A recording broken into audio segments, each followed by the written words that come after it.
Good morning everybody and welcome on into the review of a very special set. I know I say that every time, but of course today really is a special day as this is the review of the second ever LEGO Legend of Zelda set 77093, the final battle based off Ocarina of Time and the climactic encounter with Ganon, and I suppose Ganondorf as well.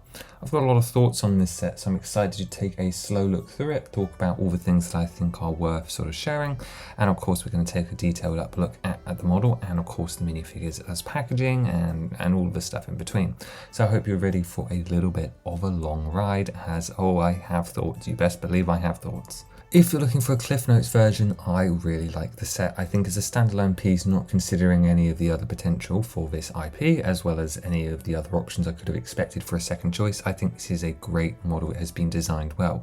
However, if you were asking me how I think they should have made a Ganon battle set, well, it certainly wouldn't have looked like this. So while I think the designer, Wes Talbot, did an amazing job, and so did the graphic design, mold sculpting team, and a lot of the other members of staff that worked on this model, I do not believe that it was the correct sort of choice or marketing was particularly done right on this model, and obviously we'll share thoughts on that as we go through.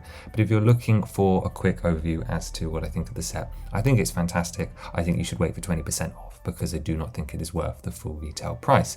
And that was an interesting decision to arrive at. Let's talk about some stats really quickly. This model has 1,003 pieces, is retailing for $99.99 Great British Pounds or $119.99 US dollars. It contains 8 numbered bags and released on March the 1st, 2026.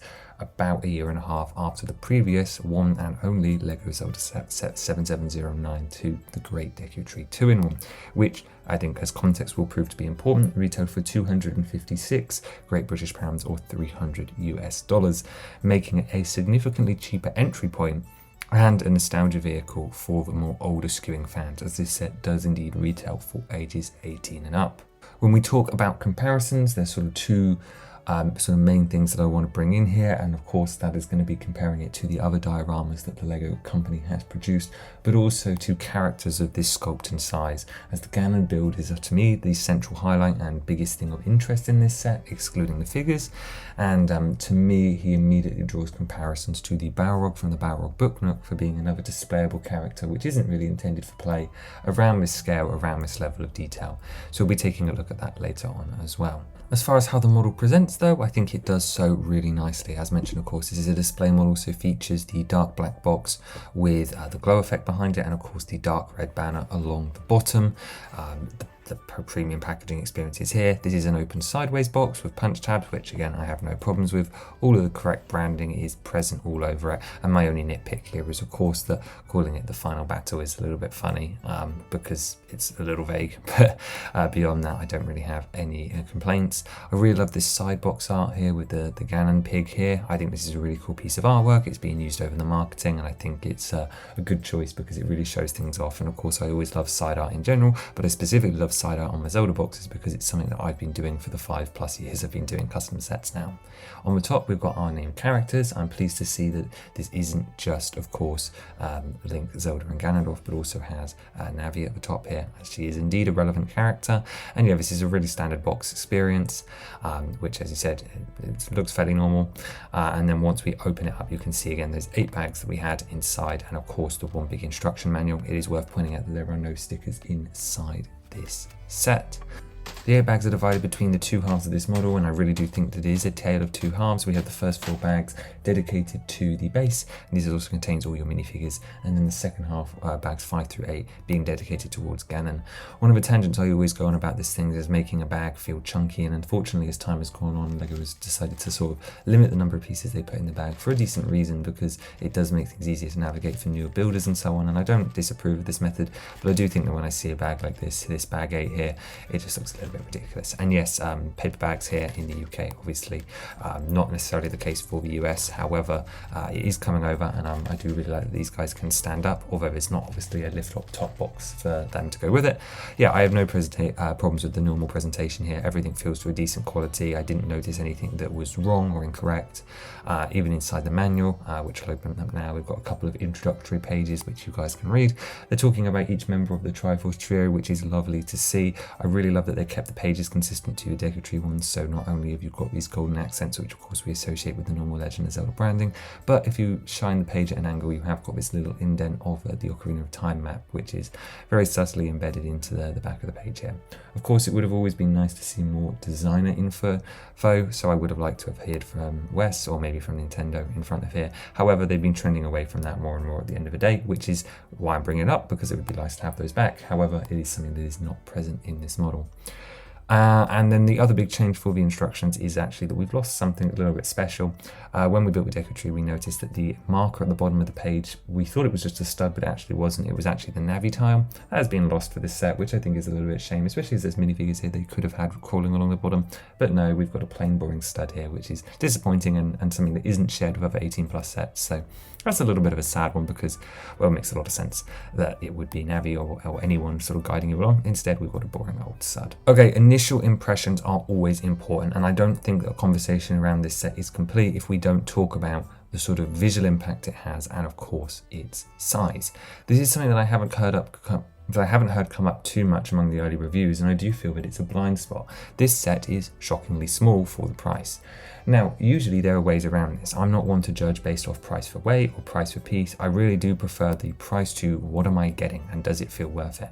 And usually, more times than not, I do feel that significant value is achieved. Now, whether I believe there's significant value for the price, it is not a question of whether I think that set is worth its full retail. For example, the recent K2SO sculpt that LEGO Star Wars released, I think offers great value for the price. However, I would still personally not want to pay the price for the amount of stuff there, instead recommending that at 20%. The final battle set that we're looking at today is one of the few scenarios where I actually look at a set and go, I do not see the full retail price worth of value in there. I do not see £100 worth of presents, and a part of that comes down to its small footprint. Here's a fantastic comparison. Let me bring in the Master Sword pedestal, which most people know is the sort of extraneous, non-main part of the build for the Deku Tree. Now, the Deku Tree was a set that actually surprised me, both in terms of physical value but also in physical size, appearing much larger. And what you immediately notice is that the pedestal is not that such significantly smaller than the Ganon final battle here. And I can tell you what, I do not associate £100 of value to this pedestal. Now, that's obviously not entirely fair. We've got figures on here, and of course the Ganon build does build up a lot more vertical height than the pedestal, but it was shocking how similar these were, and as I put it together, I just could not help but feel that size come in. Now, as far as real space goes, we actually do have 34 studs of width, which is wider than a traditional modular building, and its depth comes to about 12 to 16 studs depending on where you look on the hexagon. This actually makes it really well placed for shelf displays, and I do think that it does display well on a shelf. But even in this scenario here, you can see that it's not really filling the space particularly well. Although this is a more complicated issue because I don't think I would have wanted the Ganon to be bigger, and I certainly didn't want it to be any more expensive. However, this does raise a good question of value or perception of value. As well, this is a lovely minifigure display scaled scene. I think it reads like something that should have been perhaps a little bit cheaper given its small impression.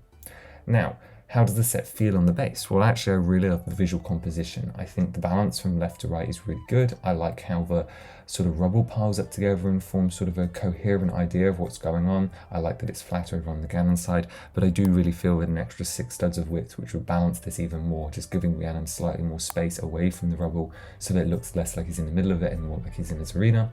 I realize this goes both contrary to the points that I've made about this set being perfect for displays, but also goes hand in hand with the response I felt about it being too small. I really do think that 6 to 8 studs of extra width really would have gone a long way here, and hopefully would have made things just a little bit easier. And I really don't think they would have affected the budget, because they basically could have been flat with almost no details, because it would have been for around Ganon himself, maybe 2 studs to the left of him, but mostly between him and the rubble, just to space things out a little bit.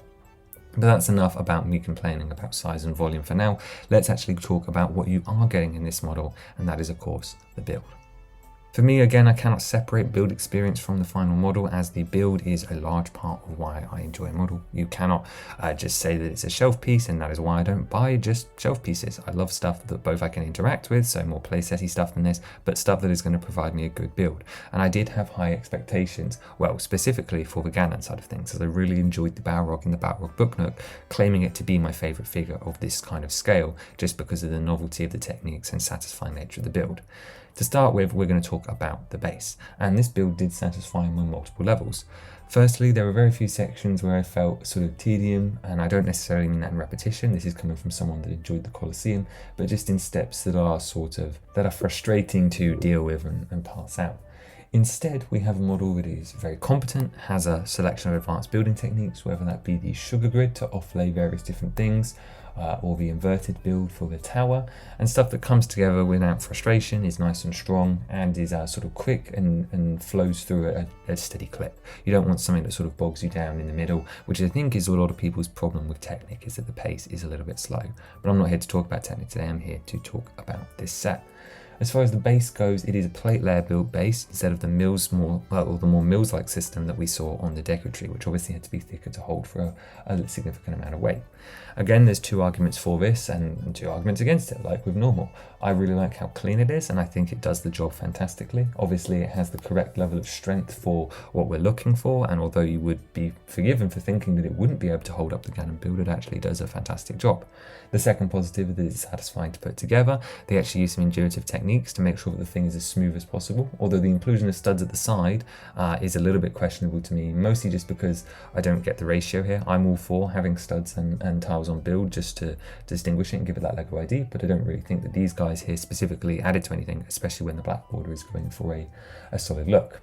On the other hand, though, where it lets me down slightly is this is inconsistent with the Deku tree base, which again is fine. I don't need consistency across all my bases, but it does just mean that they look a little bit different next to each other and don't look quite as good.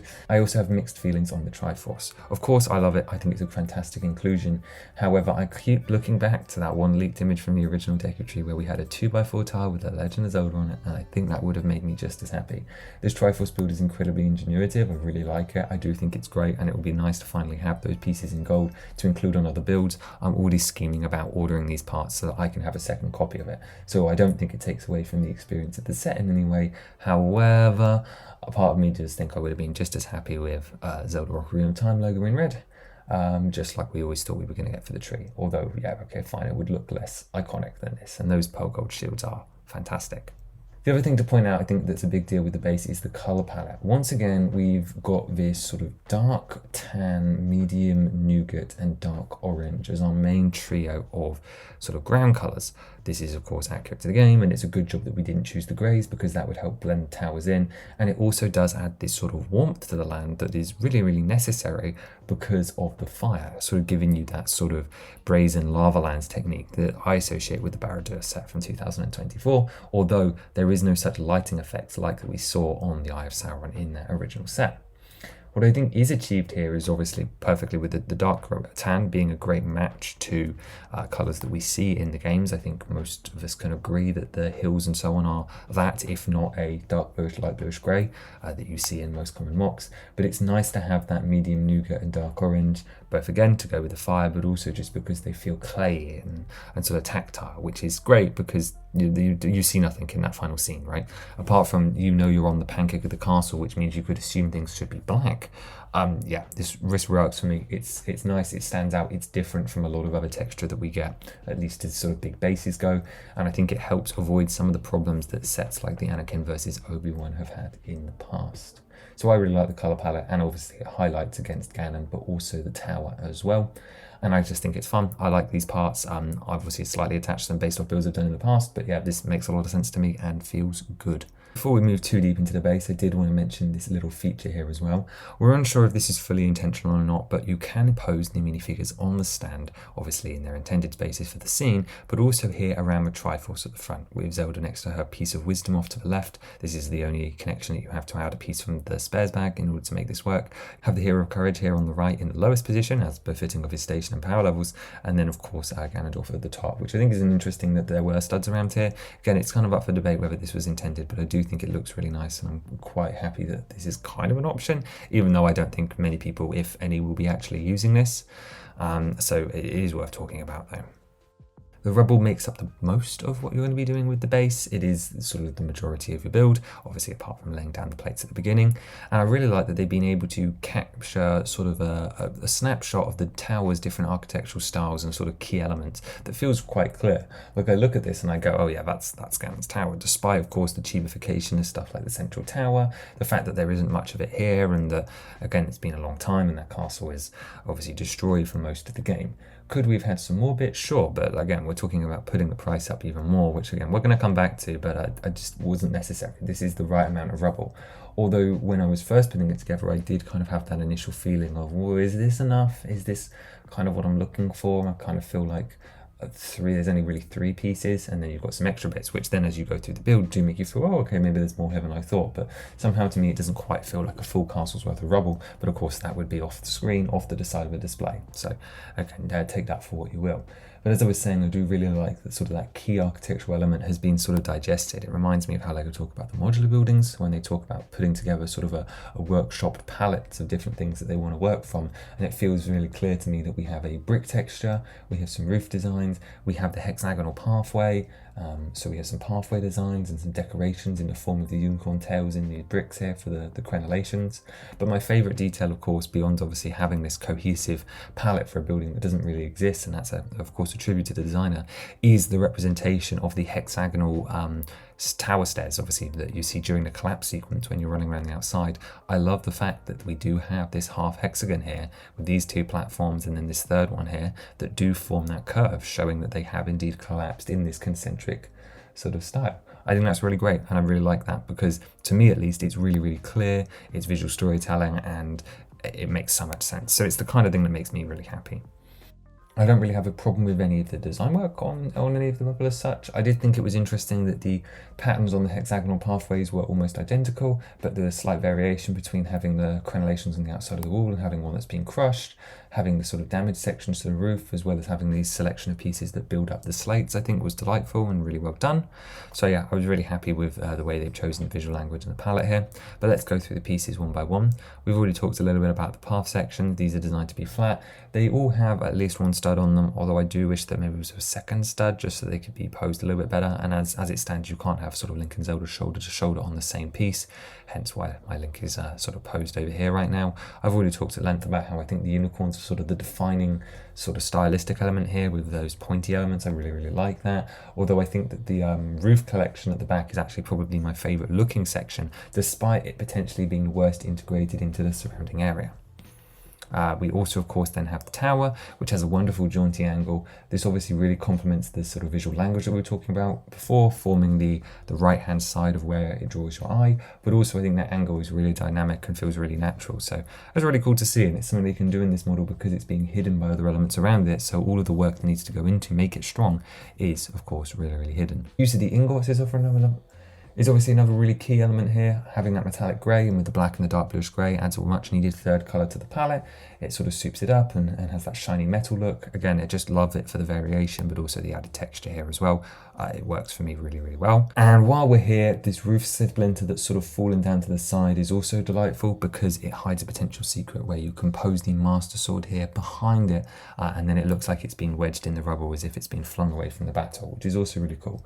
I also like that this roof segment is sort of seemingly connected to the big one, but isn't a part of it. Like, it feels unique. It's also just a very nice natural angle. It felt like a very mock-like technique to put on here, and was certainly a surprise highlight that I didn't remember from the initial images. It looked great, and then obviously hid an extra function.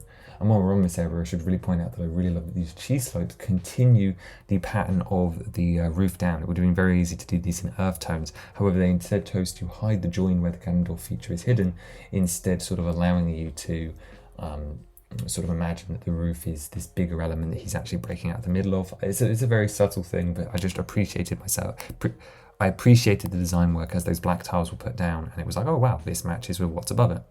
Let's talk about the feature in the room here.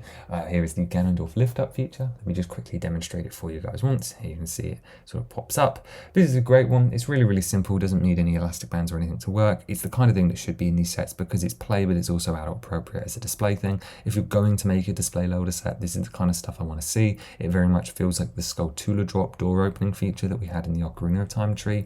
It's great.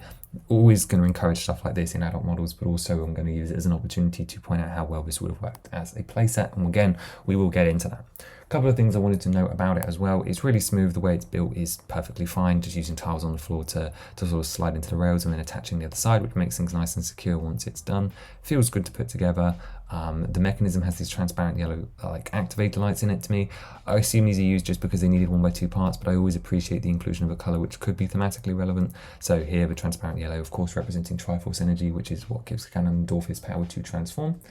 And yeah, this is obviously just a simple push and go mechanism, so as it goes it pushes him up and it reveals, of course, Ganondorf, who is sat behind a trapdoor. Love a trapdoor feature, even though there's technically no trapdoor element included here. I was a little bit worried about his attachment point. It can be a little frustrating to put things in here. So for example, the cape has space to go, but you have to really guide it in or else it gets a little bit crumpled and so on. And obviously I really want to make sure I'm looking after this cape. It's a super important element.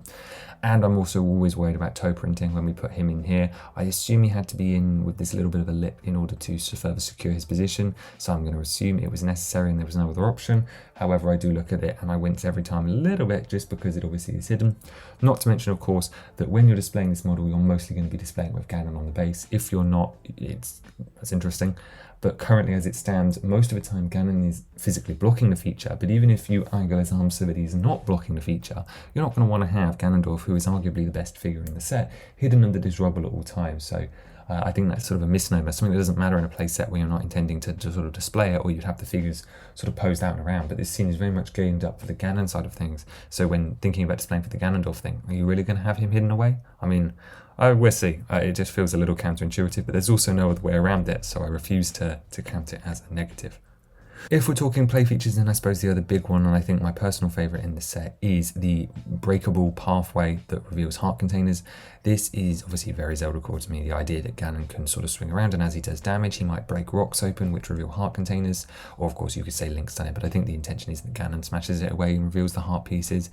It is both simultaneously weirdly Skyward Sword to me, with like the way that I can imagine these hearts floating out of the rock, but also Majora's Mask, I think specifically the twin mold attack.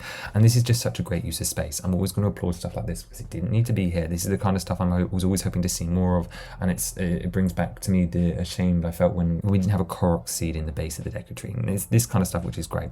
I love that this is more play. It really does give me sort of faith that we've got that slight skew to it. Again, we will talk about whether this set is an actual viable play set, because we can't call it that, but it's nice to have this secret here. It's one of the less usable ones, but it's one of the more special ones because it feels so truly Zelda. Of course, it's tied to the game and the experience, and that is something that both Wes and the design team have been really, really good at over the last two sets, especially with the Deku tree. There was lots of stuff like this, such as being able to harvest the mushrooms, that feels really authentic to the game, and is, again, as I said, it would be a wasted space.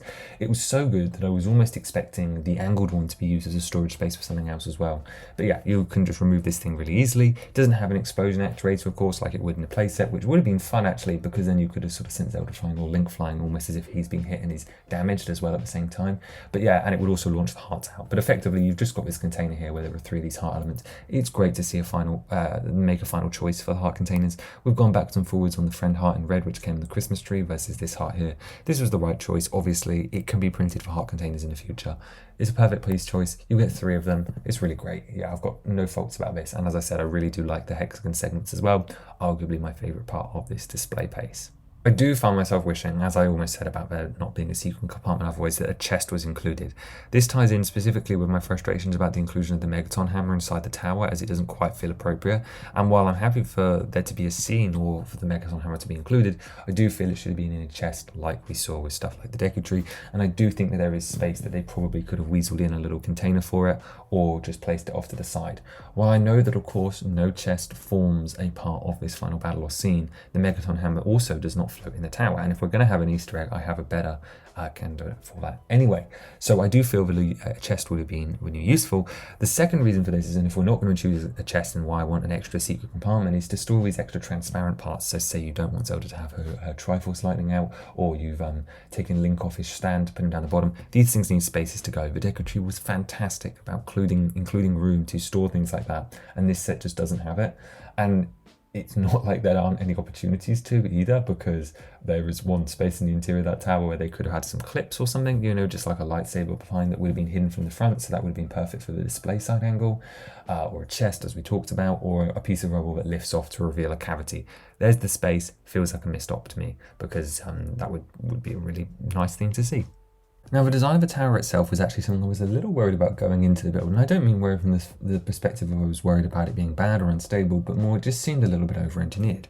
We could clearly tell that some of it was built upside down just based off the part usage and so on, but that felt a little complex for a shape that I assumed would be achievable the right way up. However, once building it, of course, as is usually the case when we see LEGO do a technique, this wasn't just for show, there was a necessity here, and I was really quite pleased with the stability of the tower as well as how compact it does feel. There are really no wasted parts. I don't feel that my part count and budget is being siphoned into this tower sort of unfairly. One thing I did notice is when attaching it to the base, the connection is a little bit spongy. For those of you that aren't sure what I mean by this, is that while the connection is stable and ultimately works, to get it to be stable, you have to push harder than you may think. This is usually a sign of a badly designed model, and again, I'm not proposing that is the case here, but connections like this occasionally slip through in the LEGO. It's much more something commonly you see in third-party brands and other IPs and so on. But what I mean is there's just quite a lot to push to, so the connection kind of feels rubbery in a way to push down on, and that's not the part quality, that's just there's a lot going on, so you have to kind of push harder than you maybe think or would be used to or trained to by the other bricks. And that's never usually a great sign, just because I don't love it when they feel that way, because it doesn't feel satisfying or strong.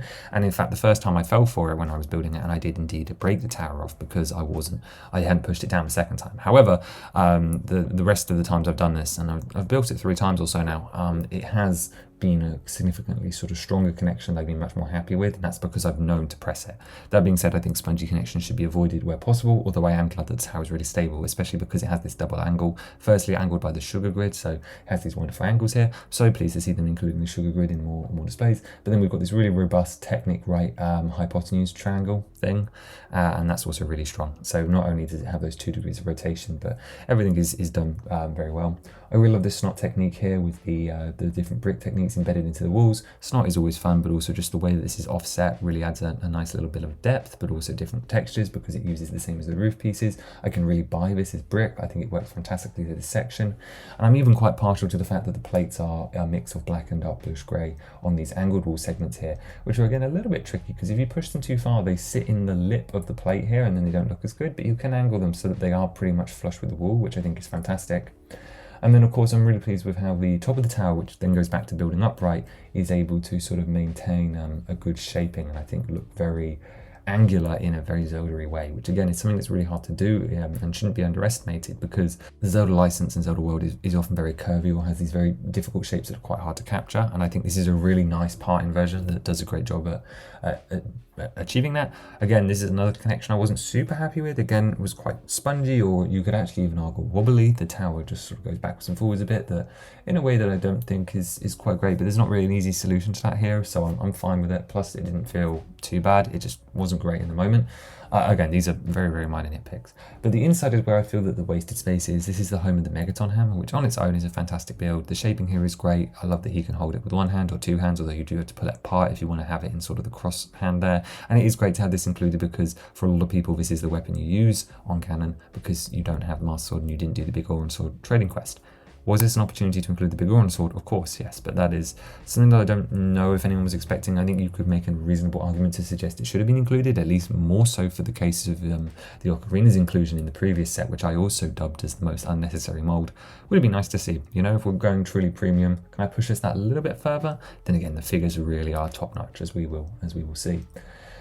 So what would I prefer this interior space to do? I would have preferred it to reference, of course, the tower from the game. If we weren't storing the hammer, we could have, of course, put a chest on the downstairs floor here, but I would have loved to have seen an organ. It doesn't have to be playable, but a reference of an organ that has now been sort of ruined would have been lovely to reference, of course, the other half of this boss battle. Or, I don't know, prints of stained glass windows on the inside or something. I assume that this is the tower where the boss fight takes place. It is a shame that there is no link to the boss fight here. Specifically, I think an organ would have been a lovely, charming Easter egg that would have been less useful, but you could have posed Ganon here and have him play in his ruined tower, but also it just makes makes a lot of sense to me. So that's my preference. This interior space is otherwise worthless, which is why I think they put the Megaton hammer here. I would have preferred a chest or clips to store the various different transparent pieces, and that is something I may still do because this brown pillar here is definitely applicable. Even if it was a fold-down keyboard, you know, like just something musical for our big man. The tower does hide one last feature though as well, because off to the top of the roof we have the Navi Wiggler, which is my patent pending name for it, where we of course have the same Navi builder we'll talk about later on from the Deku tree. And here she's on a different transparent stand that you can then wiggle up and down to make it look like she's sort of trying to get your attention and go, hey, listen. The other great thing about this, of course, is it's compatible with all transparent rods, so you can actually have Link jumping out of here and make it look like he's stabbing backwards and forwards in the air. Again, another great unadvertised feature that shows that this does have playset potential, but obviously it's not really intended for that, and obviously the minifigure on this is quite heavy and quite loose. It's not very easy to rotate. I know why they put a hard friction pin on it, because if you put the loose one in it, then she would just drop to the floor, but it is too hard to wiggle backwards and forwards to the point that not many people are going to do it, and I think it mostly is just for posing, like her at different angles and positions. The saving grace of this for me is that when you take her off, there are enough spare parts included in the set that you can pose her next to Link as well, so that they can go into battle together. I've shown this in the upgrades video, which you should totally check out, but I do think this is important because, well, they're often together. I know they get separated for a portion of this fight, but if you don't have options, then I think that's a mistake. So that is the case here. And that is pretty much the tower. But that's obviously not the only parts of the base to cover, as one of my personal favourite elements has to be the fire around the back. This is of course another iconic detail from the encounter, as well, without the fire there is no arena for you to fight in. And this is something that we see stereotypically in games and movies and all over the place, so it's just cool to have a representation here. And again, it does bring back ideas to the Obi-Wan versus Anakin set that everyone so infamously a bit hates. There's not huge amounts to say about it. It is obviously transient bricks with the fire on top. The fire is in a regular pattern. I assume this was done because of like collision between the small and the big fires, but we know that we can angle them, so I assume that's just a complexity thing, which feels ironic to say for an 18+ set. That being said, we'll talk about build difficulty later on, because we'll talk about it now, because the build difficulty of this is not obviously for only 18 up. People younger than that can build it. I think it is potentially like a fraction more complex than the Deku tree. That feels a little ironic to say. Obviously the Deku tree is bigger, so that has to factor in. But the actual techniques on display here, I think, would be slightly easier to get lost in if you were a first-time builder. However, certainly there have been steps and plenty of steps taken to make them as easy as possible, and this fight is one of them. So in some ways the pattern is nice and repetitive, but in other ways not so much. So there's enough variation here. Unfortunately, a lot of it gets covered up by the rocks, but I also really like how these rock piles look, and I suppose I like that it's not fully exposed. It's again that playset lover in me that I think is thinking about a fully exposed fire aim and oversimplifying it. For the purpose of this being a display set, it does its job absolutely perfectly. On the base, there's not much left. As I said, a couple of rocks and these two dark orange spots. These are the position markers to help you guide Ganon onto the base. This is a process that can be a bit fiddly, but we will talk about that as we talk about him. And that pretty much rounds out my thoughts on the base. I think there's a good part selection here. I think it's going to be fairly hard to expand the tower and so on if you don't have this set, as in like quite a lot of the parts are specialized in some way, which is cool. So from an angle of being a good parts pack, I think this is potentially a good one, specifically because I don't think many people are just going to want the base on its own. But overall, I love it. It doesn't feel superfluous as such, but it doesn't necessarily feel like this was the ultimate way this set could have been displayed. As well, I think that the Ganon build, as you're going to come to discover, is near perfect, and I think the inclusion of features like the Ganondorf rises up and the heart container, it almost feels like we've stuck these elements that would be side builds or landscape builds in a playset, and we've stuck them on this base because that's how we had to present this. And again, we will talk about presentation later on. In more detail, but it doesn't feel like it was necessary. So while I wouldn't sort of strike anything from this set, I certainly wouldn't have necessarily put it all together on this form, except for when you have all those bits, of course you're going to put it into this form because you don't want them all to be disconnected. So while I see how we arrived at this conclusion, and I certainly don't fault anyone for it, it almost feels like it was something earlier in the process that has maybe gone wrong or off pace that makes it feel a little bit odd. Because when I put it together, I'm like, wow, this is cool, but I wish it was done differently. Even though I can't find any faults with obviously the idea, the way it's come together, how each individual piece looks, and how it's being sort of placed all in one fragment. So this really does come down to just something feeling off with the broad concept decision making, and I hope that that's coming across in how we're talking about it. But with all that said, let's start talking about Ganon, and then of course the figures in this model, which we're going to do up close. Well, here is the star of the show. This is the Ganon build. While it only rakes up about half the bags, as we discussed already, it is exactly what I feel you should be buying this set for, because it is nearly perfect. It is incredible, slightly limited on the posability, really focused on sort of visual accuracy, but also just making it look good on a shelf, which is something that I think in this specific case I value, because if we're going to do the display set, I would much rather, of course, have a display that looks as nice as this guy here does, and of course he's really well scaled and everything as well. So we'll talk about that as we go through. Like we start off with the base, though, I wanted to touch on to start with is the techniques of interest, and for me the biggest one here, of course, is the head. Let me move and angle his hair out of the way so we can get him, and it is, of course, how do you capture this pig shape with such good detail? And actually, a lot of it comes down to just really clever sort of centralizing snot work, and of course the use of these rounded pieces here. But I was surprised how almost dog-like, which I guess it is like a cross between sort of a dog and a boar here. And then it was just a really clever usage of this heart tile here, which sort of covers up those imperfections and really turns it into a snout.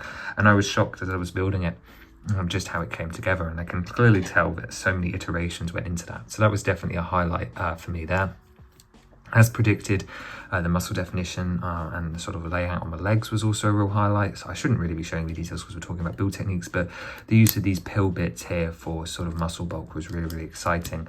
And there's a sort of clip from the stream where I'm sort of putting, I think it was the arms together, and it's just the way that all the brackets are laid out. It's nothing hugely special, but it's truly just sort of refinement and that makes it really stand out to me.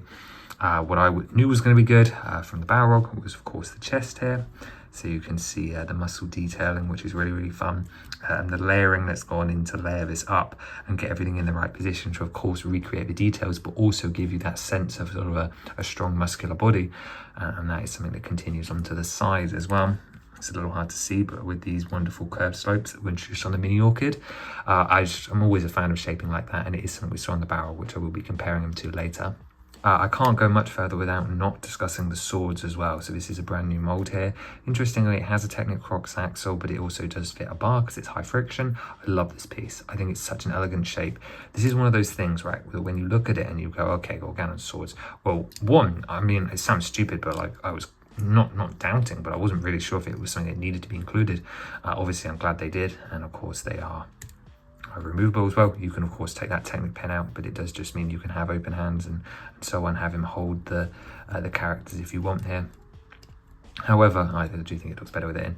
And it's one of those things that you look at this blade and go, well, that should be brickbook, right? Like, this is just one of those things that you just assume will be a certain way. However, they didn't. They created this brand new mold for it. And this is why I appreciate out of these other sets and why I usually am pretty defensive of the price, and still am pretty defensive of the price on this model, because this is a fantastic element and I really hope it gets used in other stuff. To me, I've said this in every time we've talked about it, but it really reminds me of the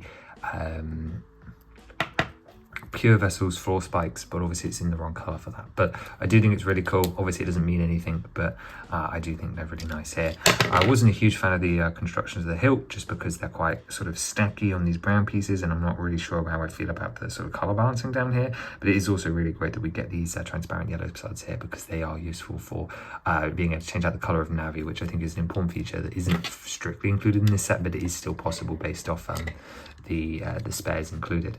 Now, one thing you've been noticing has been going on here is that the head has had its hair sort of been coming off, and that's actually something that's not happened to me in my time in the model so far, so I assume it's just from me being a bit more rough and putting pressure on places. I also wanted, of course, to highlight the inclusion of the cape. Again, a cloth piece like this is something that I just assumed would be clipped down, sort of like ragged, various different levels with wedge plates, you know, the traditional stuff. But I'm so appreciative of this fabric cloth. Not because I think that every solution in LEGO needs to be fabric, but I just think here it is so soft and dynamic, and it's such a good print. This is going to be really useful for people that want to do markets and so on as well. I think it's quite a standout piece.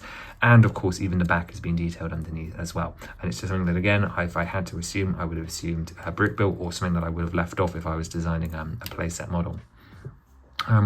Coming back around to the head, I do want to spend some more time talking about this because I think I was surprised almost by how sort of almost few parts went into it, just based off the simplicity to get that shaping. Like obviously I talked about the first half and how that's quite complex. These horns almost feel a little too big, but I think it is accurate to the game. But just these side bits, they are just quick snot assemblies that don't take very long. And then you've got these 3 big braids, which of course you can sort of angle and shape depending on whatever you need. And we're using great use of multiple colors here. So of course we've got red, obviously with dark red is all over the body, but we have the relatively new reddish orange here, which stands out and of course has that sort of warm color companionship to the red that you don't get if we would just use orange, and it does add that extra level of dimension to the hair that I really quite like. And I'm surprised about how effective this is, given that it is effectively sort of 3 strands with no sort of outlet. I had initially assumed that it would be wider, but it really doesn't need to, and it sort of does the job well.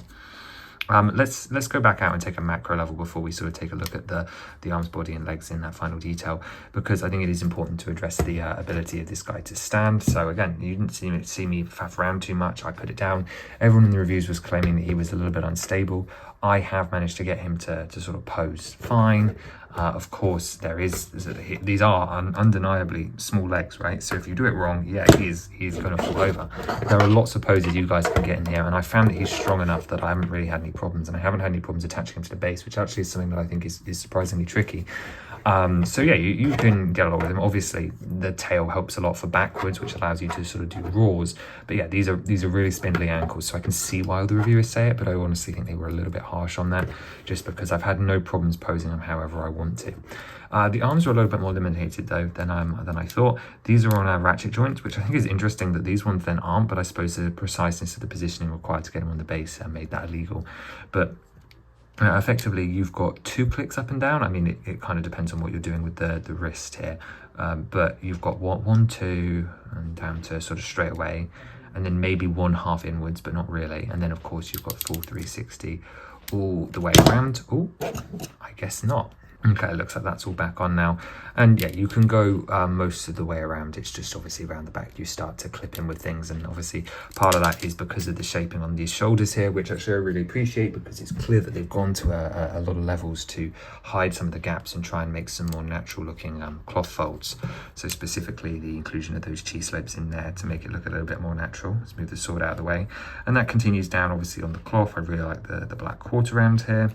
And then that continues onto the back here where we've got our elbow. Now the elbow is interesting because instead of it being sort of rotation, it's a fixed 45-degree, but you have the ability to rotate around, which gives you some of that simulated motion of up and down without obviously having it. So it's a bit more of a twist motion. My favorite part here is of course the recolor of the claw element in dark bluish green for that bit of shoulder fluff that we see on Ganon as well, which is really lovely. And yeah, this is quite a nice join as well. It obviously has to rotate, so there are some gaps, but the use of the detail and the pentagonal I feel all really work for me and are really, really good. And then there is no wrist articulation because the elbow effectively covers that. And as we mentioned, of course, the swords can be removed. So let's pull this one out here. You can see a little bit of palm detail there. Of course, we've got the cuff round here. Initially, I had wanted extra one of these print to go on here because it is the right dimension to fit on there, but it would interfere with the sword, so I understand why they didn't do it. I do think it would be nice though. And then 4 fingers, rather interestingly actually, they chose to use these, I don't even know what you would call these. I think they were introduced in Monkey Kid to start with, but they're more robotic joints in green. I thought this piece had been retired, so seeing here in dark green is a really interesting recolor. And then the claws in dark tan as well were always fun. And you can see some of those bracket techniques that are holding this all together on there that is absolutely fantastic. Now, you will have noticed a couple of detail parts falling off as we've gone through this. I really don't see that as a problem or a downside because generally it's been the way of holding this to get it on camera. Of course, the arms and the legs are both symmetrical, so let's move down onto the lower half. I think I want to really draw attention to the skirt, the loincloth here, because I think this has been fantastically done. I really like the dark brown towels here. It just feels like a belt or a pouch here. But my favorite thing about this is that if you sort of pose it, especially more so like this, you can really make the loincloth look like a flowing skirt that doesn't have any gaps in it at multiple angles. And part of that is down to having these tan tiles on the inside to hide some of the gaps, but also just to the geometry. That if I push these legs inwards and down, obviously you wouldn't have it like this because we want to have it flapping as if the legs are pushing up the cloth skirt. But those are very small gaps, and the sides also contribute to that. And part of that is the arms are a little hard to move out of the way, is because of these T-bars here, which give you quite a range of rotation and up and down. Now, the one thing to be careful of is actually if you push these in too far, you lose some of that rotation, because then the clips start to, well, clip on all of the other details. But if you get them just right, and then, as I said, you push the legs up so it looks like the long flop is being disturbed, it is like a near perfect match, especially, yeah, as I said, if you put the time into fiddling it around. I really appreciate how that's been done, and I think it looks incredibly effective. Not to mention, of course, the inclusion of the print here, the mirrored print, so those are two separate unique prints on the two jaws, the three-way triangle print on the forehead, and then, of course, the nose, which you do get a spare of as well. But yeah, I'm really pleased with those, and this belt is the most annoying part of the model. And yeah, you get 7 copies of this identical print, so hopefully that will have many uses for other people as well. I've already mentioned, of course, the weak ankles as we go. We've got the tyres here, which are being used loosely over the ball joints as sort of calves, but sort of like almost like bracelets, like Bowshausen with the studs, but effectively it's a nice joint thickener. It's, again, very mock-like technique. And it comes down to these feet, which, as I mentioned, I'm not a huge fan of their size. However, it is accurate, right? Like, we've got the goat-style feet. We've got that wonderful crease from Creator 3-in-1 being used for the hoof, and then the fur hiding over it, again using the dirt claw tooth piece here in dark green again. We'll make use of that recolor. And yeah, he doesn't actually look that bad around the back either. Oh, the top of his head's gone again. You can see there's some shaping here, the continuation of the belt, which is nice. Obviously the cloth mostly hovers that up, but that's easily removable as well. I like that the backs of the thighs have been done in as well. A little bit of blue down here, but honestly I don't mind. You can't really tell anything on Big Ganon. And then, of course, the introduction of the ball joint on here as well, which is where the tail comes down. And obviously this can come all the way up, but obviously in the game it spends most of its time on the ground. I think this thing is primed to be lit up. And you've got a wonderful recreation of all the colours and things here. And as I mentioned, it can be useful as a third leg in some situations where it allows you to get some more unique poses. But yeah, the colours are nicely replicated. It comes right down to the point, and obviously it would be where you target. It is great that I can pose him, and his legs, he's gone completely bold. I should mention the use of the minifigure, what would you call that, minifigure gun? One of the guns in there, which I think is a fun little thing, because that core is something that you always see in various different mocks and so on. So yeah, look, he stands really quite stable. I love that there is enough space between the legs, of course, for him to pass. You can see there I was successful at knocking him over, and then of course you can sort of have him down. Let's see if we can get a one pose kneel. Can I have like one of these or something? Let's see if I can get that down to the floor. Yeah, that's all right.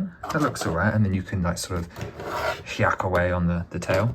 I think there's some nice options there as well. Once again, all prints, no stickers. He's perfectly figure scaled. He looks really great. This is why I say, and it mostly is this, that I do not want this. I do not want the set to be scaled up despite my size problems, because he's perfectly scaled to the figures. He is a perfect build, and if you go bigger you start introducing compromises. He's at that perfect level where the parts really work to recreate the details, and obviously I'm sure the designer had to go through many iterations to get it to that point where he didn't feel that there were too many compromises.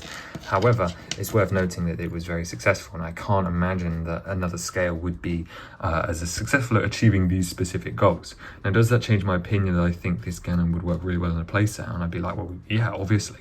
However, it is worth accepting that with the techniques here, the playability on offer and the looks would definitely be different. So it comes down to personal preference. Do I prefer this perfect model? And I'm like, well, on one hand, yes, like I'm really happy to have this.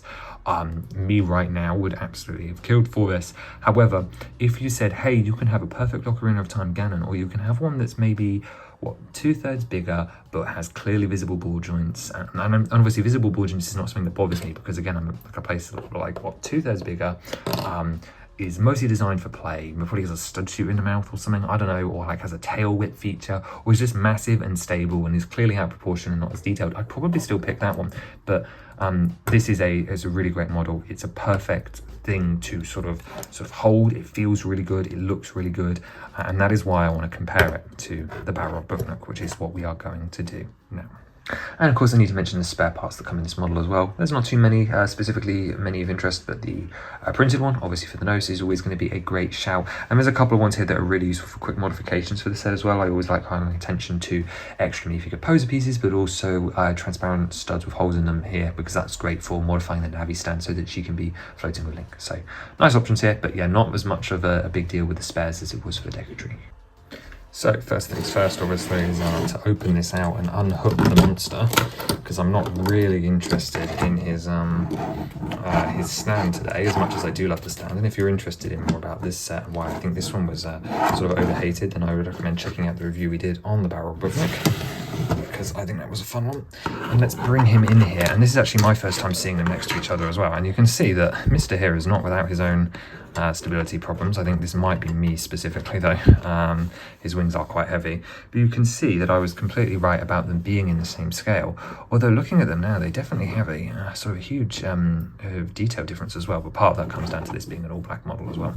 But really what got me thinking about the similarities was the torsos. Obviously you can see some similarities there with sort of the ab build up as well as the hips. I really enjoyed the legs, which were actually attached using the same ball joint. It just has bigger feet, which is partially done, I think, in order to allow it to, they're attacking each other, was to sort of allow it to sort of step forward and have that pose on the bridge. I am now more concerned after playing with a Balrog that Ganon's leg joints are going to get as weak as this guy's, because that's a little bit funny. Obviously they both also have tails. This guy has wings, which increases span quite dramatically. But yeah, they both felt similar in that construction around the head, and obviously I said this was one of my favourite creature builds to put together, just because I felt that it was perfect for the size. It recreated the source material quite well. Obviously it has some compromises and so on, but again it's a display-based creature that prioritizes looks and so on. But this one has the articulated elbows, this one does something different. So there are some similarities, some differences. Put in side by side, I think it's interesting, and this doesn't really come down to source build, but this feels they both feel like good to hold as like creatures and like chop chow kind of creatures, right? But this, like, after just that experience with posing, and maybe it was different back when I first built the Balrog, it's not like I played with them excessively though, this currently feels like an evolution to me, and this one does feel slightly, just ever so slightly dated. I mean, obviously it's a year and so an improvement of techniques, and obviously this one's from a source material that I'm attached to both the source materials, but I'm just seeing maybe just slightly more iteration and therefore sort of lessons learned for this here. But I do think this is a really interesting comparison just by the nature of it. Lots and lots of similarities here, and if you can't see that, then even more similarities than we thought, right? Like clearly they have some issues. They are very, very much meant for display, and it's interesting to me that a lot of people have come out and said that they would like to play Balrog, right? Or sell Balrog separately, and I feel like there were similar things about sell Ganon separately, but there was no one saying they wanted a playset of this one. Yeah, I prefer the Ganon, although I still think the Balrog build was slightly more magical, even though I did really enjoy this. I need to rebuild him again just to see how I feel, but yeah, that's a really fair comparison. They very much are on the same weight class. Details stand out better here because obviously it's a more detailed like kind of creature where there's like more going on, whereas a lot of this is lost in the black.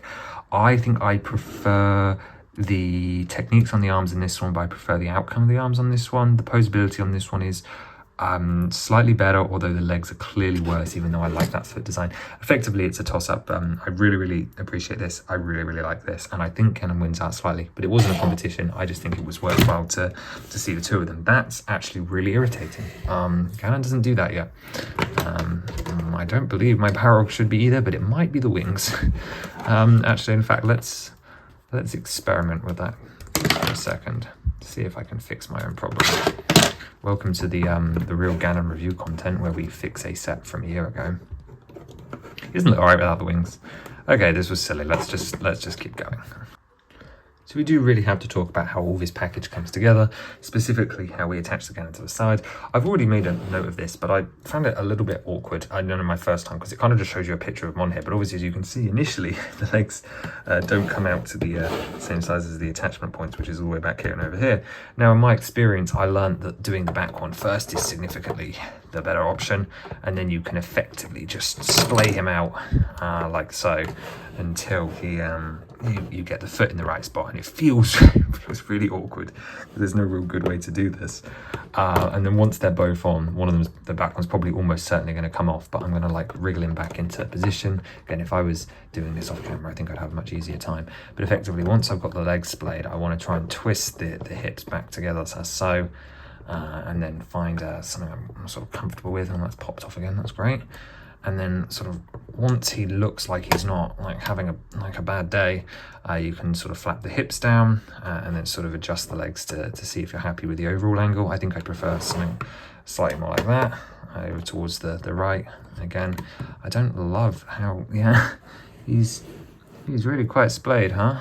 It's a little amusing. I'm wondering if I rebuilt this wrong. Okay, so there was no error with the base. It was just me had his hips down, and I knew because it didn't feel the same way it felt when I was doing the upgrade video, and I just worried I'd made a mistake when I rebuilt it for the review portion. I was like, oh, that doesn't quite feel right, and I was right. So yeah, you can get a decent sort of standing up position. Again, of course, you still have the same level of sort of posability. Obviously, the legs are just locked, and this is like remarkably easy. Like I don't feel in too much danger picking this up. He's fallen over on me once doing this, and obviously, if you don't put his feet down properly, you're gonna have a problem. But generally speaking, the base is strong enough to sort of move it, and he's well attached. You might get some micro movements over time. You can see a little bit of like sort of compression down there on the legs, but he can't go too much. As I said, you kind of have to lift one leg up to do some adjustments. And then, as I said, yeah, you can pose the arms. What I find really awkward about this is, as I said earlier, about how compressed he is over on the left and the right. So effectively how compact the scene feels, which looks great, but with a little bit more space, it would, I think, just sort of bounce a little bit better. But also, there's the limitation of this as well. I mean, part of that was Zelda's fault, right? But you can see I've lifted his arm up. If you had his swords actually sort of down by his side, like ready to go, this feature is largely impaired, right?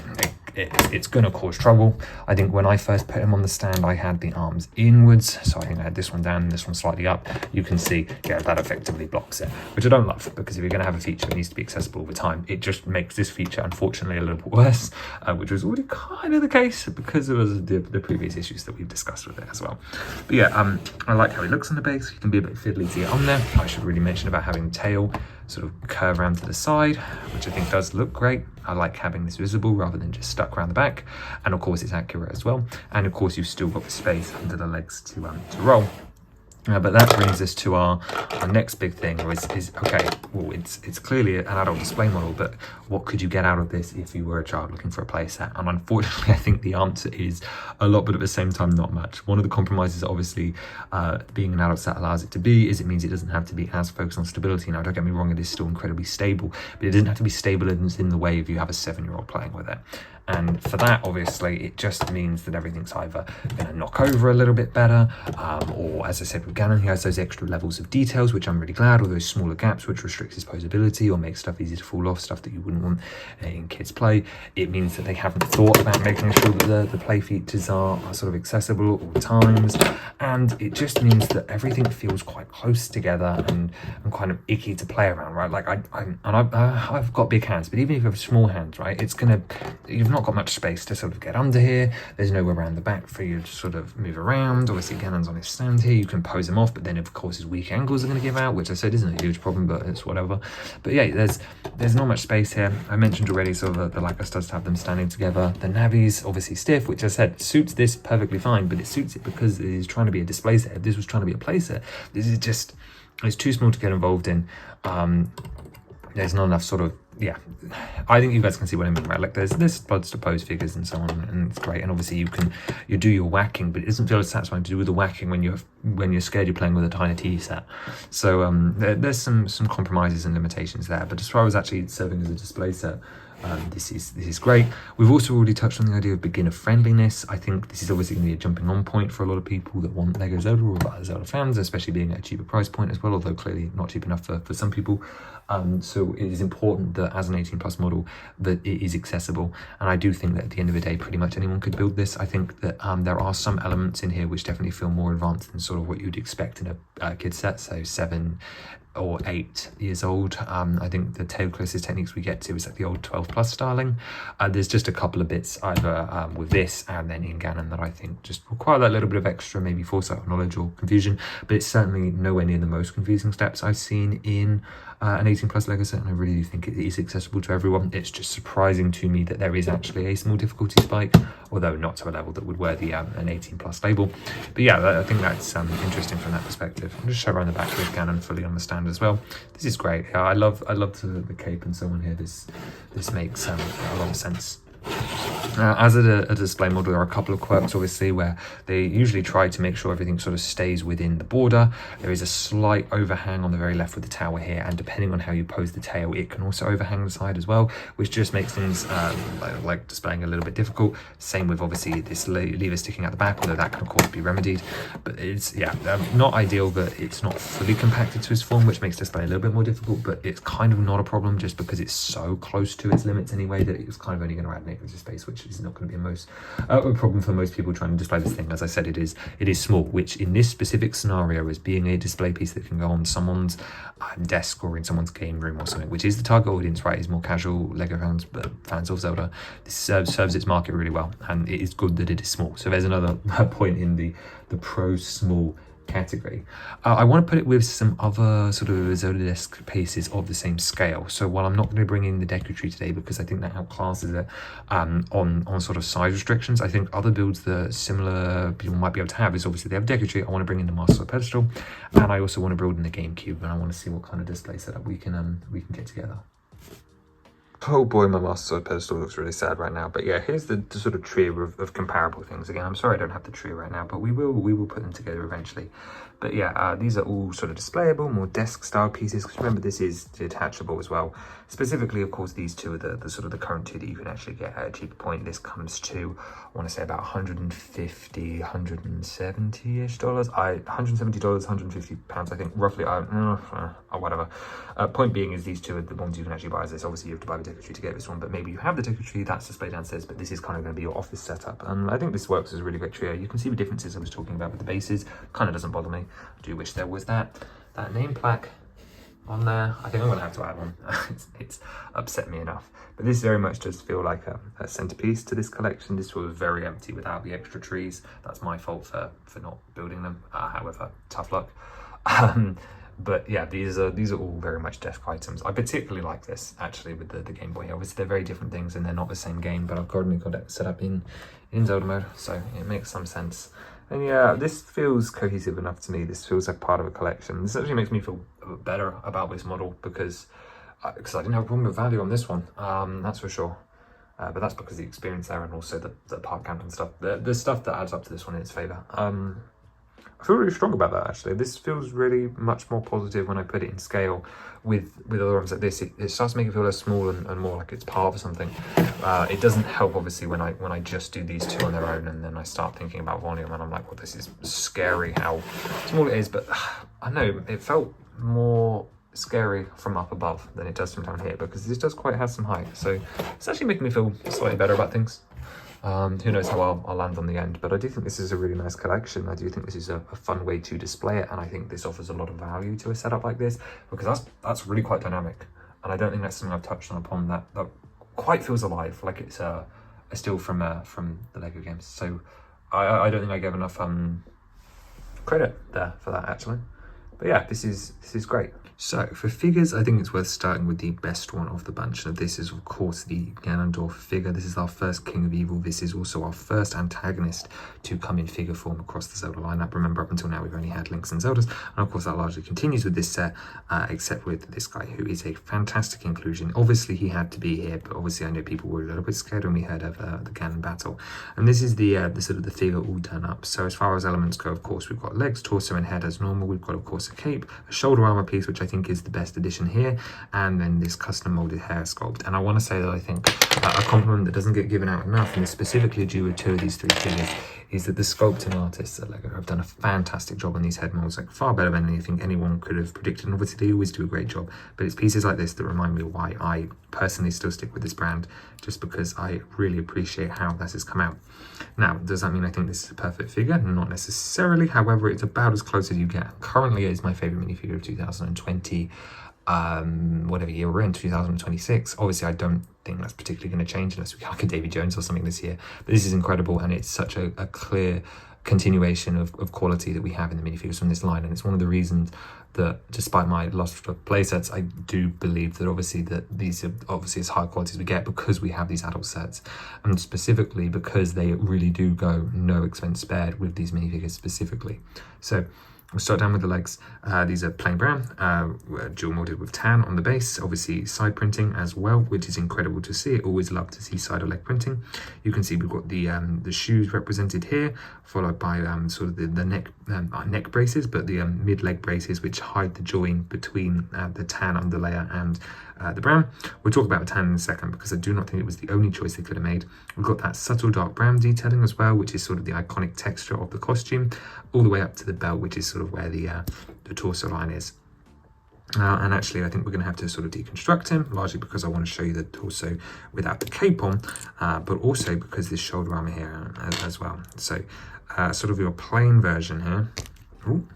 The head is very goblin core. This feels wrong now looking at it, but you've got the sort of neckerchief rammed here, dual modded arms with dark brown at the top and tan at the base, and then this wonderful back print right here. This is one of my favorite of the individual prints, as I don't love this one on the front, mainly because I don't need to, because this part makes it all that so much better.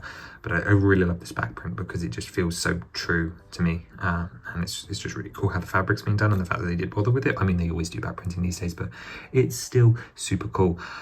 So color, the choice of white, a tan instead of white on here is interesting to me. Now, obviously, it's a consistency thing with Big Ganon. Big Ganon needed to have his robes be in tan.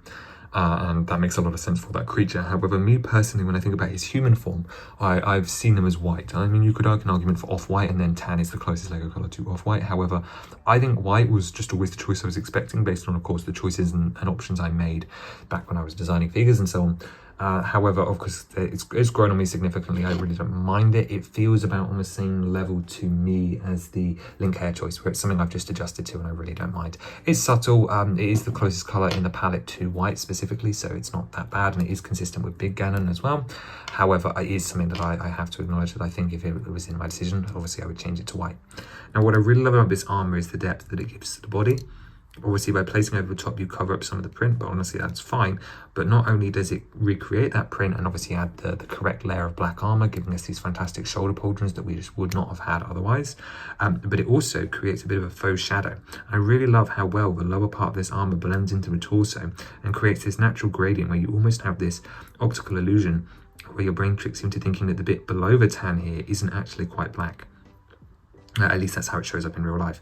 And it's that kind of optical illusion shadow which really adds the density of this torso and made me think that this was a custom molded arm piece with a curve under there, because I just couldn't see it. However, it is just this existing piece that we've had for ages. I really appreciate, obviously, when we reuse models, because it does prove that we don't need specialized molds for everything. And honestly, I'm not surprised. I mean, I'm pleased we have models like this, but there was a world where they did use the goblin hair from Harry Potter for him as well. However, obviously, I don't think Nintendo would have allowed it. Anyway, my point being is you can reuse molds and you can reuse them successfully. Specifically, this one is great because it does allow printing on it. It's been printed before, but also it has these here on there, so you can attach transparent rods and have them floating around, which of course is just a cool extra bonus that I don't think was intentional, but it is nice to have.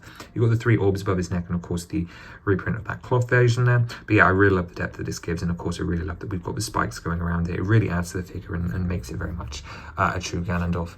Let's talk about the cape then as well. Ridiculous complaint I saw people talking about is the Lego Nintendo. Now, firstly, this only has this on one side, so you do have a perfectly fine side of the cape that you can hide that from. And like with the Ganon cape, this is actually the spongy material, which is perfect. The new material is so much better than the starchy capes. It just allows that flow and that bounce, and it really makes them come to life.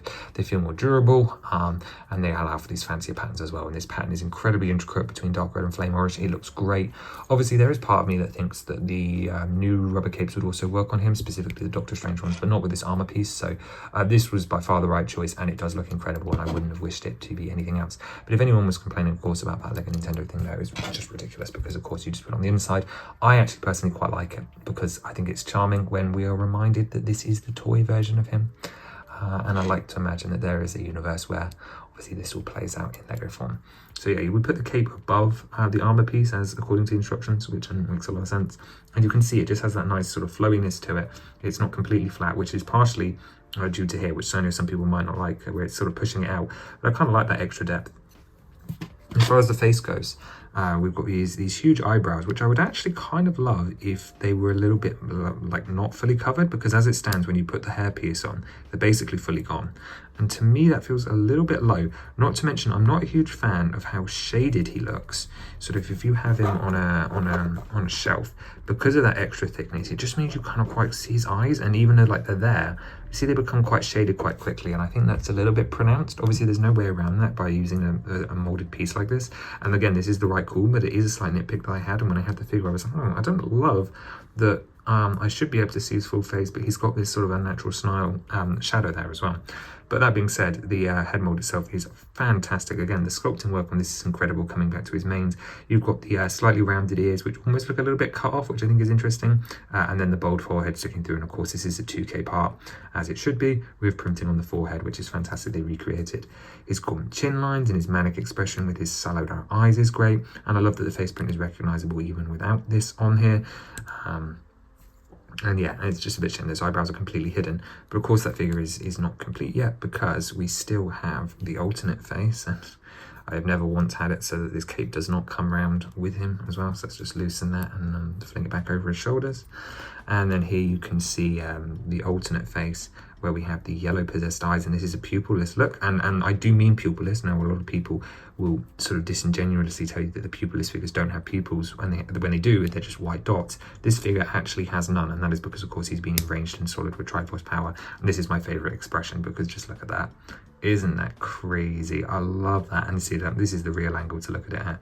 But yeah, and he's clearly powering up either during the first phase of his fight, and this is one of those figures that you always dream of, right? Like, this is by far the most iconic version of the character. He looks incredible, and especially when I bring in the other members of his Triforce trio, like we've been talking about. So here, of course, we have the Link and then the Zelda, and I do think it's important that we have a complete trio as well. And of course, you can complete your Breath of the Wild trio with my Calamity Ganon instructions as well.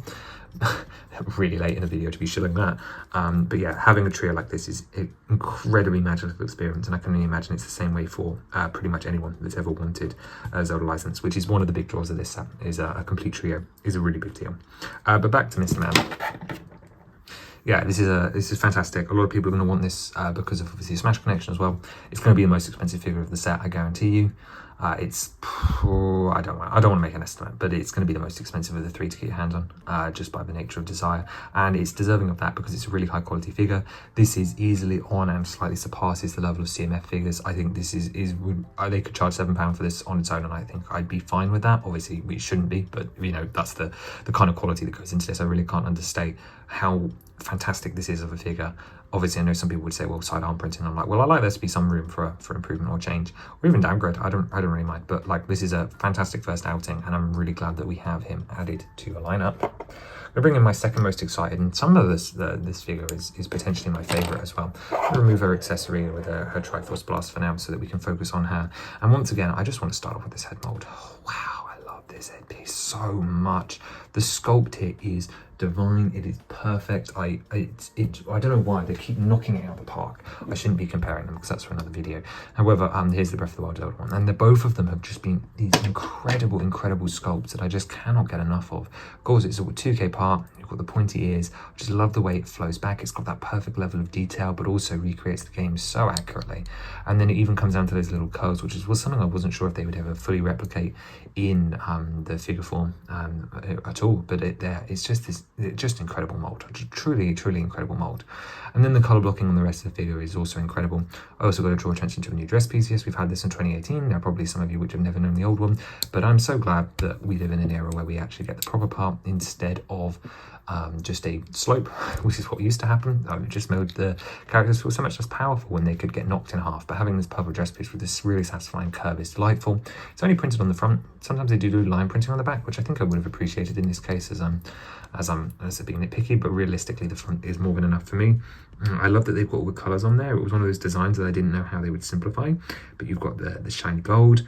I want to say that's the magenta, and then the dark purple, followed of course by the green hiding crest there. No Sheikah Eye, but honestly that detail is just too high fidelity for the level of detail that traditional figures have. Obviously customs can do more. But that is the case.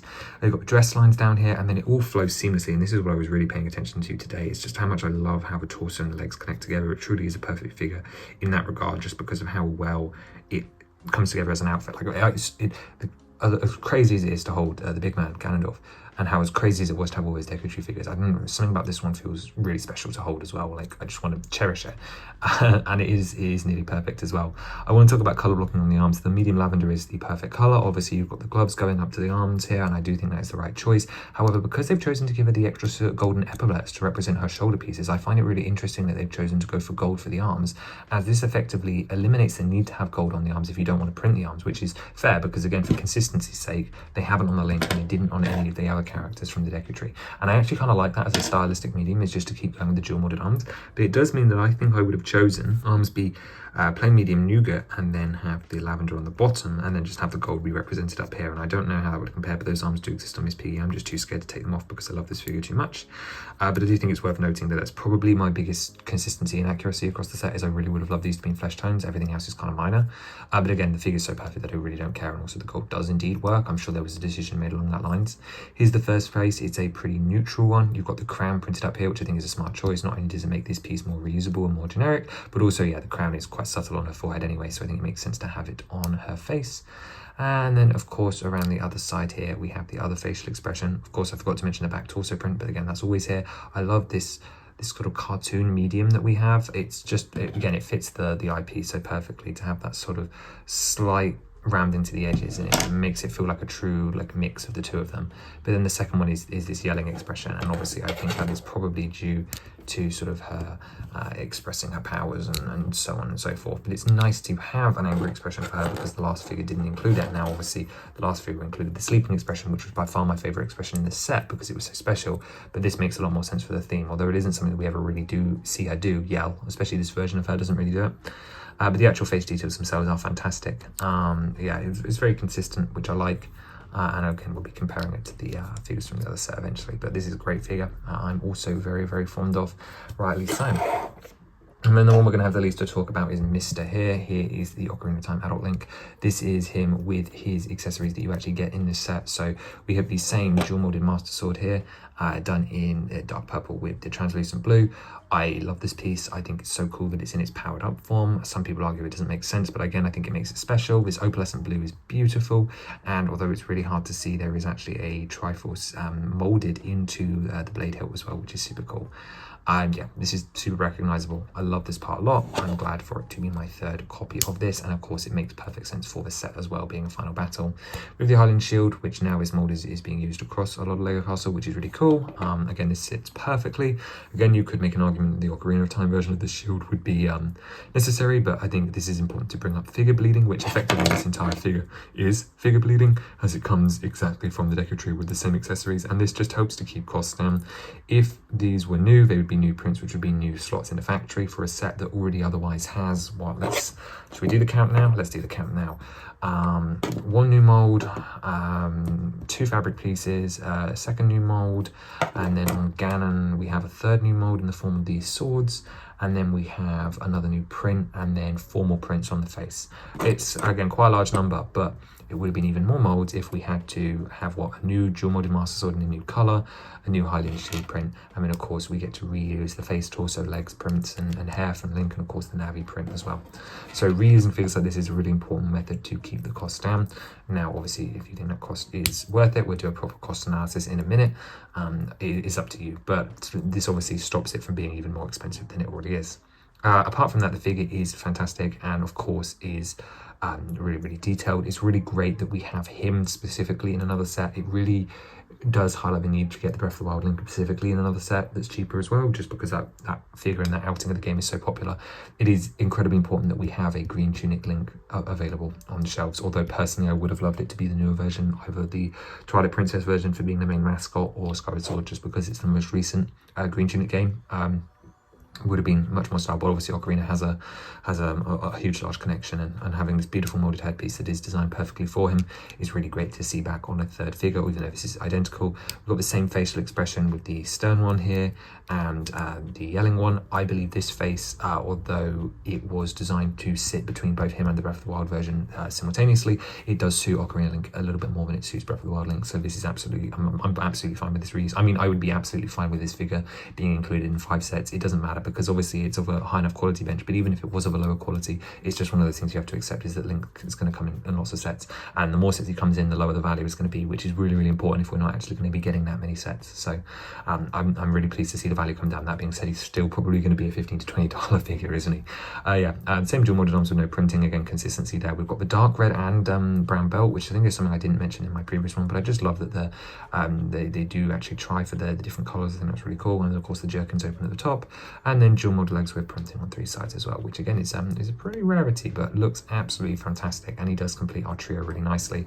Basically none of these figures are misses, it's just the Link happens to be significantly less exciting, just because obviously these two are brand new, and they're brand new character outings as well, and they both are incredible. Like, I'm talking, like, this is an incredible figure. These two raised the bar in multiple ways, specifically of course Ganondorf here being a brand new outing, but even the Zelda here, I really don't think you should sleep on this. This is a fantastic figure. I mean, all three are. They're great additions, and I cannot wait to see how this line sort of progresses. And as you said, I'm really happy that there is some level of figure bleeding happening. I think that figure bleeding going forward is something we should be excited for and happy for, because it just means that more of the budget can be saved for getting new and more characters.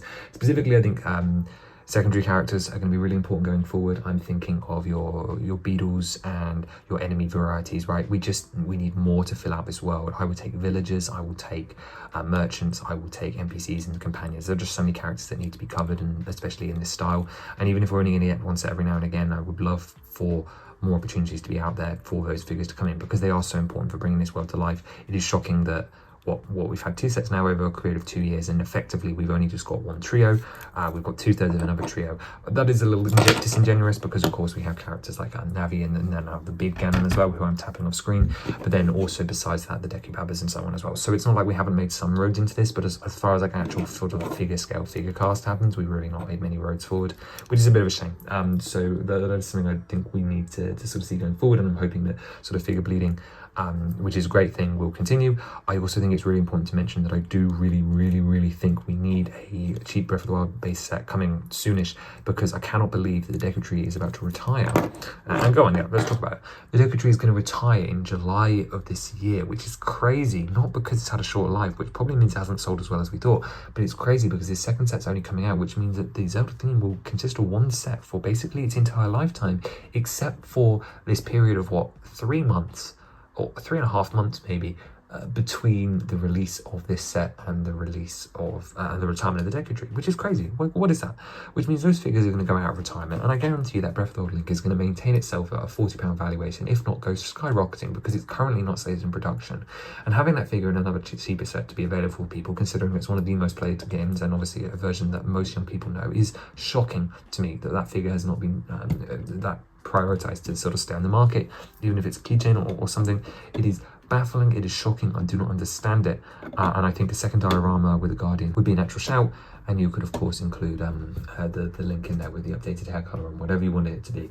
But the point being is, I think figure bleeding and that kind of thing is super important, so I find myself a little shocked that we're allowing that figure to sort of bleed out in exactly 4 months, which is a bit of a shame.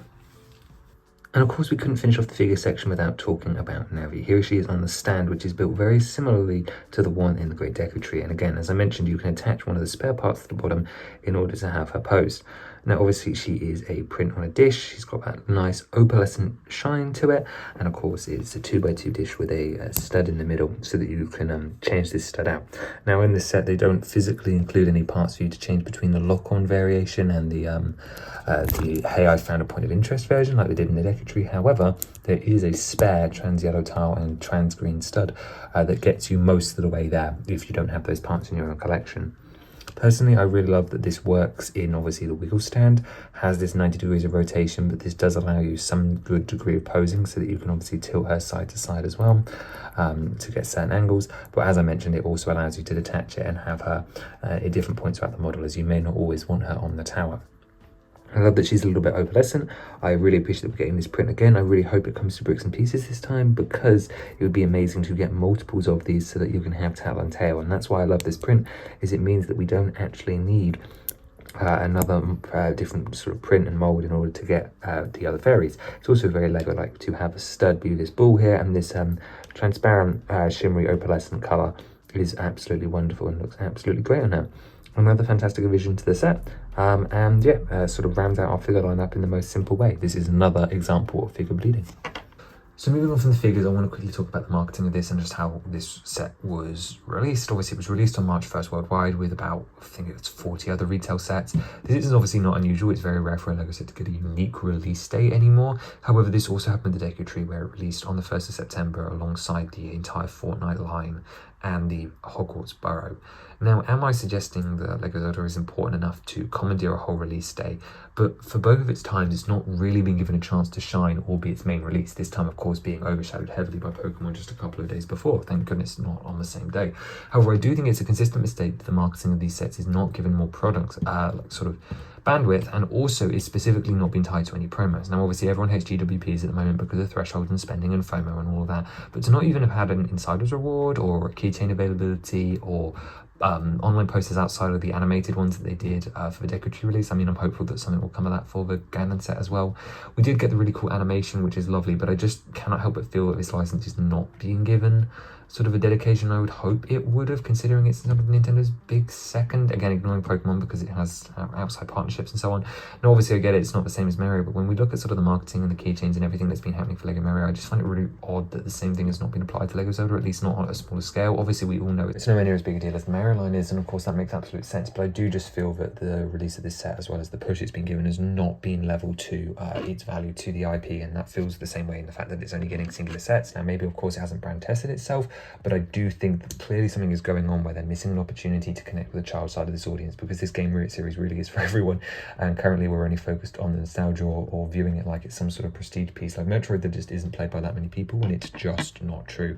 Having playsets, and this comes from my evidence at cons, would go over incredibly well, especially if we could get them under 100 as well, and a focus away from display sets would attract people that weren't necessarily into the IP as well. And I do think that that sort of fantasy-ish void is something that needs filling, and it's not true fantasy, so it doesn't fall into the same sort of categories as the medieval sets, which clearly don't sell as well with traditional audiences as well, whereas this kind of high-end swords and sorcery is something that clearly fans are still after, and I think so are kids, even though it might not feel that way from the outside. So I don't, without sounding hypocritical, because obviously I am a fan of this license, so it does make sense that I would feel strongly about this, I don't feel it's being given the push it needs to make it as big a deal as it should be. Clearly there are a lot of dedicated people that will go out their way for it and will buy it day one. However, I am just continually shocked that we haven't been a priority on a release day, haven't had an insider's reward or a promo, or really anything outside of the singular promotional video revealed 8 months in advance, followed by the set reveal, and then effectively nothing else. It's a little surprising. I'm not even asking for exclusive minifigures. Quite frankly, it could be a make and take. Like, there's just been nothing, and I'm sure it's something in the contract, or it has just not been a priority. But I do want to bring it up every time because I think they can be doing better. Similarly, this set should have been tied to the 40th anniversary. I don't know what Nintendo's doing. Probably nothing, because they really don't like celebrating these anniversaries, at least on the same level as Mario gets and so on. And I do believe that ours is coming. Probably the Zelda one's coming later this year, probably tied with the movie once Mario movie and stuff is out of the way. However, that doesn't really excuse this one not having a 40th anniversary on the box, or something to do with Ocarina's, is it 30th or 25th? I don't remember. Point being, there's a lot of big anniversaries around now. This game series is old. I would have loved some mention or some connection to that, because I do think it does value it, and also this really is a 40th anniversary product despite it not being mentioned anywhere. And then, as I mentioned, I think this should have launched alongside a Breath of the Wild diorama as well, to keep those figures in production, to cater to both the old and the new market at the same time, and also because then it creates the idea that this is not necessarily a series, but it continues that idea of doing both modern and old. And I do think that a Guardian is equally, if not more so, iconic than Ganon. I'll be honest, if they did a Guardian, I'd be buying 2 straight out the gate, because I'm going to want multiple Guardians and so on. So I do think there's a missed opportunity there. But beyond that, I think that's pretty much everything I have to say about the set. Let's jump to price, value, and conclusions. So throughout the video, I've spent a lot of time sort of trying to distill my thoughts on the concept of value and price, and whether they went in the right direction with this model. And I think that the statement, and I do want to keep this brief, is that I don't have any flaws with the actual model itself that is presented from myself. I just have problems with why this was chosen to be the thing. Now, on a fundamental level, I understand why this is the next set, but it just suddenly doesn't carry that sort of weight or impact that the Deku Tree did, right? Which was clearly more of a love letter to the whole series. It had that sort of presence to it that while I don't think many people expected it to be the first set, like as soon as you saw it, it made sense. And I'm not saying there's not that love and connection to put into this one, but this one feels considerably more targeted, and obviously part of that is that it's targeted to the not me part of the fandom, right? Like it's very much an Ocarina of Time focused, and while I love Ocarina of Time and I respect what it's done and I find every part of this build iconic and something I want to have on my shelf, it is not my favourite game in the series, and I have to acknowledge that as part of my bias. Now, fundamentally, would I have had a problem if this was an Ocarina of Time set? No, I don't. But it's when I look at this specific concept and the idea of choosing a final battle with Ganon as the main antagonist and go buildable Ganon. Well, as soon as you say buildable Ganon to me, I don't think of this, because my mind is geared towards making it as accessible to as many people as possible. One thing I always like to say is that anyone can turn a set into a display piece. It is very hard to turn a display piece into something that can be played with, which is largely my thesis behind the playset stuff. But like, I would much rather, let's say this set was a playset, right? Let's put it at a price of 80 to 90. We keep the Ganon build the same, except for he's bigger, he has bulkier joints and whatever. People can mock out those joints and change up the thing, because the prints will still be here, the sword molds will still be here, all those things that they need to make the character look like the character are here. All they have to do is sort of scale it down. And for the rest of us that don't mind, we get a cool sort of mech Ganon that would still, I think, attract a lot of creators and collectors, but would also be accessible to the younger audience and be something really fun to play with. My mind goes to the Azure Lion. Now, when you look at the base, and I look at it from the same perspective, and I'm like, wow, I really love having the sort of a tower in the rubble here. But I think of countless sets that have included side builds to sort of like the main monster, where you could still have this tower almost completely unchanged, except for just make sure it's got a nice sort of quick like chest on the inside and something to play with. You can even have the Ganon Rise Up feature. You can even have the fires on the separate things. And I think the teaser almost hinted at this, where you almost had these 2x5 mortifieds with the sort of the hexagonal walkway running around, and I went, oh wow, this is going to be like a disconnected thing, this is going to look really, really cool. But of course it's a diorama, it's on this base, and I found myself looking at this base and I'm like, well, this base is necessary because of who you're targeting, and they're not going to want a load of disconnected things on the shelf. But when I think of this concept and how I think and imagine it working best for the majority of people, I don't think of this. So when you look at it in that concept, it's not that I have a problem with the set or how the set's turned out, because I think when you're given the brief of you have to do a Ganon diorama that is targeted specifically to adults, specifically Ocarina of Time fans and LEGO fans, I think second potentially, then this build makes complete sense, and I love it, and I'm like, oh wow, I'm really glad that we even have a second set. And don't get me wrong, I don't want to be like, well, I'd rather have no sets. No, absolutely, I'd rather have this, and there's a lot about this that I love, and I don't think I'd ever change anything about the Ganon, because I think he's absolutely incredible. And I don't really think I would change anything about the builds that are on the base, just expanding it and making it bigger and changing things up. But it's, when you look at it at that macro level, it's like, how did we get here when someone in corporate decided, well, it has to be an 18 plus set? And then that's where I look at the problem and I go, why? Because that doesn't make any sense to me, and it doesn't seem to hit here. And I think part of that is because when I look at this, I find that it's been made smaller than it needs to be, because it's clearly had to hit some benchmark. And I'm like, well, I can see a way where the price is cheaper, but the model feels bigger because of the concept of negative space. Okay, fine, maybe that's unrealistic of me. Let's say we keep it to the same size, but just having them on separate plates or being able to spread them out, or just having a bigger Ganon but not using so many detailed pieces, something that could keep the cost down. But obviously they always set their prices in advance, so you look at it from that perspective and it's like, well, the price can be whatever it wants to be, and then they're just given the sort of the budget to stick within, and what they can design within that is what they can design within that. And then you start looking at compromises like, well, maybe it's stickers, and I'm asked myself, well, would I take stickers? And I go, yes. And I know a lot of you wouldn't, but that is obviously because this is a display set. But if it wasn't marketed as a display set, would you feel differently? You might accept it. Now obviously it depends on your preference towards other brands and how you feel about stickers in the first place. My point is that the reason I feel so conflicted is because I feel conflicted with the concept of the idea in the first place, not the execution of the model. I think the execution of the model is near perfect. My only actual flaws is 6 more studs to the width, and the change to Zelda's arms. Quite frankly, that is the only things I can let. Oh, and the Megaton hammer organ thing. There were quite literally no other complaints about this. It's a 9 out of 10. But instead of being able to look at this with love and adoration like I do with the Deku tree, it doesn't crack my top 10 sets and doesn't scratch the same itch in the same way that it does for LEGO Zelda. Although I will admit that the addition of these new figures and having a new Zelda build that I can build over and over again and that I can mess around with and that is part of the collection and shows that this team isn't dead is incredibly invigorating and does scratch that itch. But I look at it and I can't fall complete joy because it's more nuanced than that, and I see what it could have been in another timeline where things were different. And that is ultimately my conclusion, which brings us to value. So Bearing in mind that it is an 18 plus Zelda set, we have to look at what it's got going for it. It does have 1,003 Lego elements. This is a number that cannot be quantified, and I refuse to do price per piece or price per weight because I don't believe they're value measurements.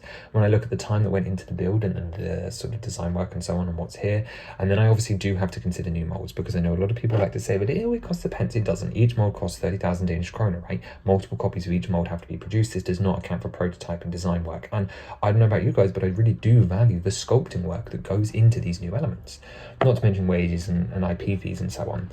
I think if this model presented as larger, I could accept the price as it was, and I did accept the price based off what I saw in the box. But I find that the image that I expected based off the box and the image that I see in the lifestyle images and then what I see in front of me does not quite match my expectation on that front.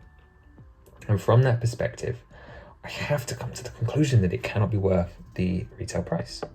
Now, obviously, this depends on your connection to the franchise and so on, but to me, I see £80, $100. I could see $100, £80. And I really wasn't expecting this. This is a little bit of a surprise to me because my perception of value generally seems to be more on the lenient side. Like, I will defend the Deku pricing.